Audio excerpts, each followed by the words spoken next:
Jesse quality is his personality. Is there something specific you like about his personality?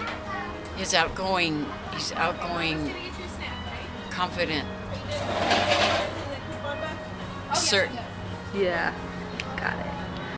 Well, Jesse, he's always been a really good part of the family, let's say. He always kind of shows up and pulls us all together, has a happy thing to say. As he's growing up, I've seen a lot of changes in him. Let's see, mainly, you know, growing into a man has been really a good quality. So I guess I'd just kind of say that's a good thing. Yeah.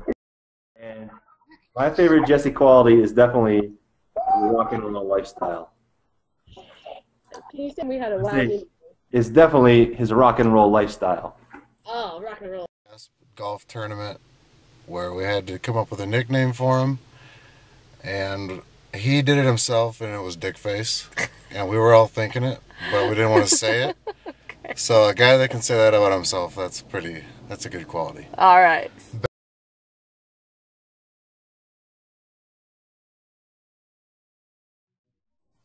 Well, my favorite Jesse quality would have to be that, you know, he was a trailblazer for the family and kind of was like, I guess that's true for all, you know, the eldest, you know, but he always kind of was the first one to venture out and really set forth in his goals and to really just try to be the best that he could, learning all the ways to screw it up and only by that mastering it and just saying, okay, well, now it's on to the next step and on the next step.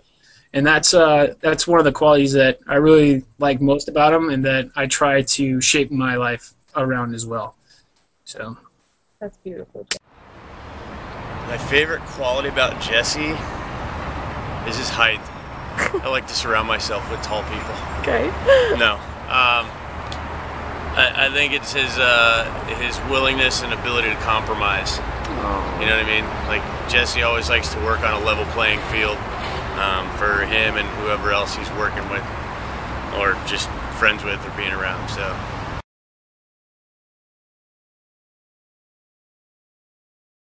Favorite thing to do with Daddy is? Swing. Swing? At the beach. Swing at the beach. That is a good one. The day was born. Oh. The day was born and all the days in between.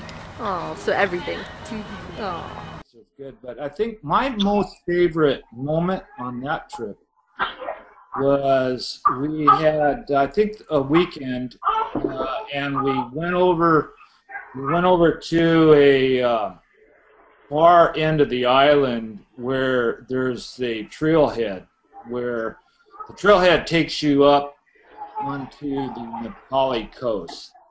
And there's a trail, it's very famous, and it overlooks the ocean and the Nepali cliffs. And that was probably the best point I had. Best memory would be the 2012 Rebel Beach Am, where we were in the golf cart. He grabbed the wheel, I did it, ran over a cone, and almost veered off a 12-foot cliff to our deaths. Jesus. Memory that always sticks in my head is at a certain house in Davis on a certain night, and I think we were playing cards and finishing a bottle of Jack Daniels, and he remembers what happened.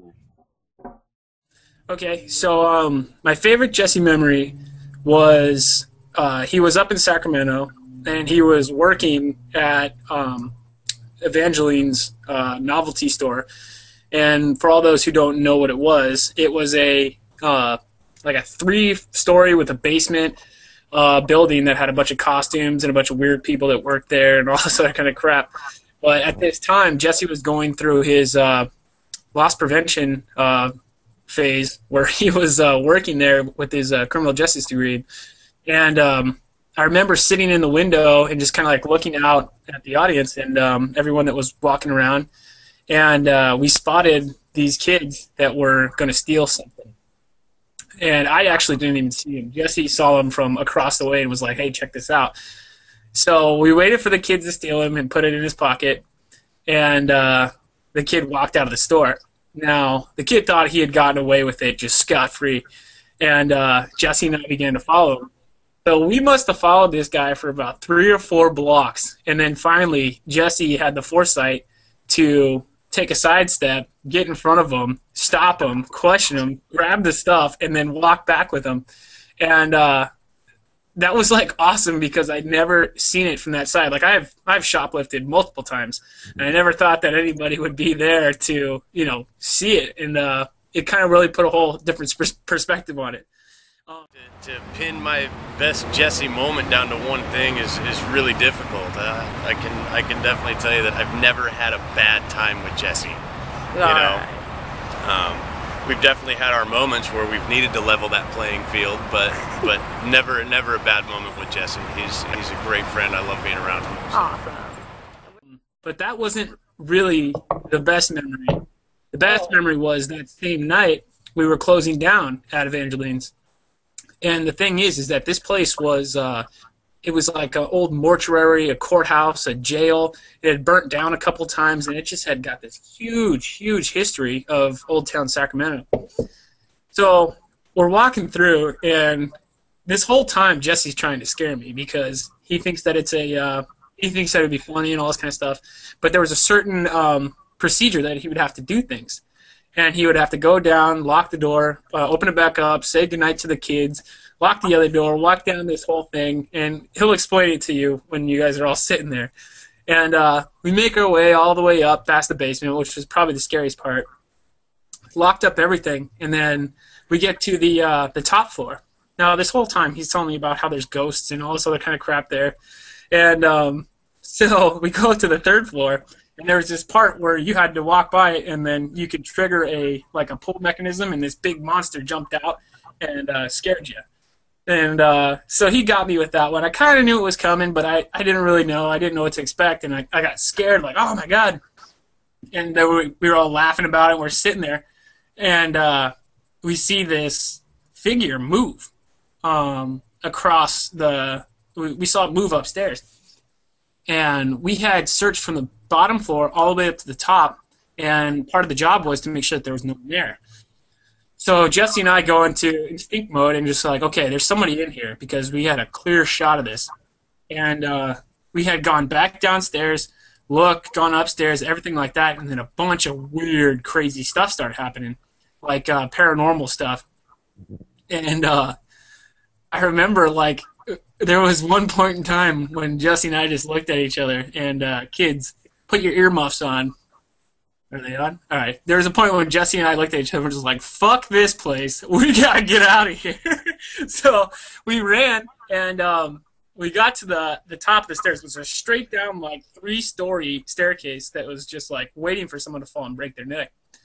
And as we're running down, like, I'm feeling like something pushing on my back, like trying to like throw me down the stairs. And it wasn't Jesse, because Jesse was in front of me.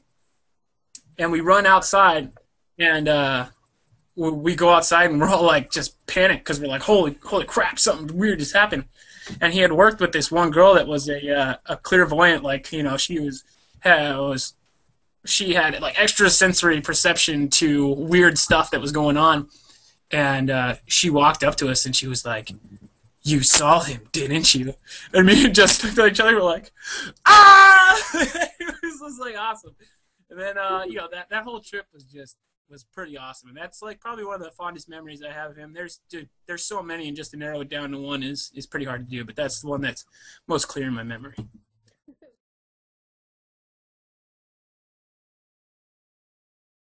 Where do you think he'll be in 20 years? Where do I think Jesse will be in 20 years? Probably living in Escondido, building a house in Poway. I don't know. He'll be watching his girls go through college, and he'll probably still be just as happy then as he is now. Aww. And then where do you think Jesse will be in 20 years? I think that him and Dorothy will be launching their girls off to college or marriage or something. And that hopefully they'll be living by the beach where they want to be. But wherever they are, they'll be happy. we kind of have a running kind of comparative, like, you know, Dad, you know, when you were this age, where were you? And I said, well, I was doing this, and they think this and that about, you know, kind of comparing where their life is with their dad's. Let's see, in 20 years, he'll be just a little bit younger than me right now. So hopefully, he'll have his life together. The family will be adoring him like my family. You know, we have a tight connection. And, his health is together, and still in love with his beautiful. At this rate, 80 pounds heavier, 2 inches shorter, and still gunning for that MGA victory. That's it. In 20 years, you know, I think that by that time, you know, he should have some sort of idea about security and where he wants to be in life. So I figure that he's going to have a lot of downtime. By then, I should have my pilot's license, and what we're going to do with my fixed wing is going to load in a couple surfboards, head down to Costa Rica, go on a nice long surfing trip, and enjoy some cigars on the beach, and just hang out. Like, that's where I hope that we are in 20 years from now. If I make it to then, you know, you never know. I think he's got a firm grip, but I might die in a helicopter accident or something. But if that's the case, Jesse, be at a Costa Rican beach in 20 years smoking a cigar and, you know, have a beer for me, you know. But that's pretty much it.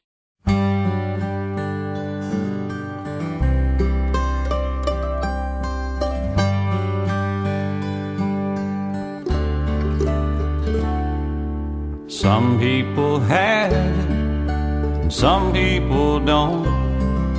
Some people never will. Sometimes it's hard to know when you got it. Sometimes it's perfectly clear. Well, I know it's out there. Any final words for the birthday boy? I love you. I love you, I love you, I love you. Aww. You make me proud. Bear it up. Okay, any final words for the birthday boy? Happy birthday, fucker. Alright. I love you, Daddy. I just want to say happy birthday. You're really important in my life, and I love you, dude. So I'm proud of everything you've done, and you're just an awesome guy. So that's it. Let's cut.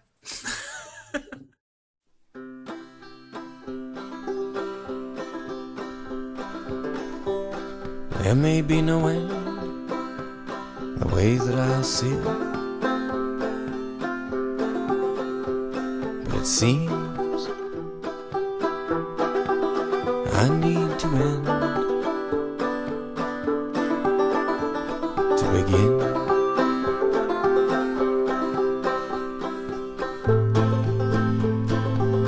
I rode the rail up north from LA,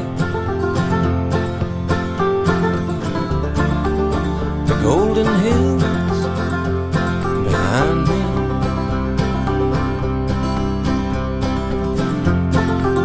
And I had a feeling I'd work hard my whole life,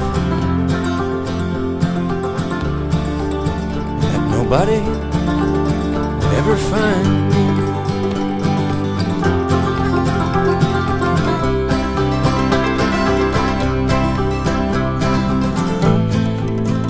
I called my true love 2 months on the road. Yeah. What do you have to say? Oh. Do you have anything you want to tell me? What? You silly goose. You silly goose. Yeah?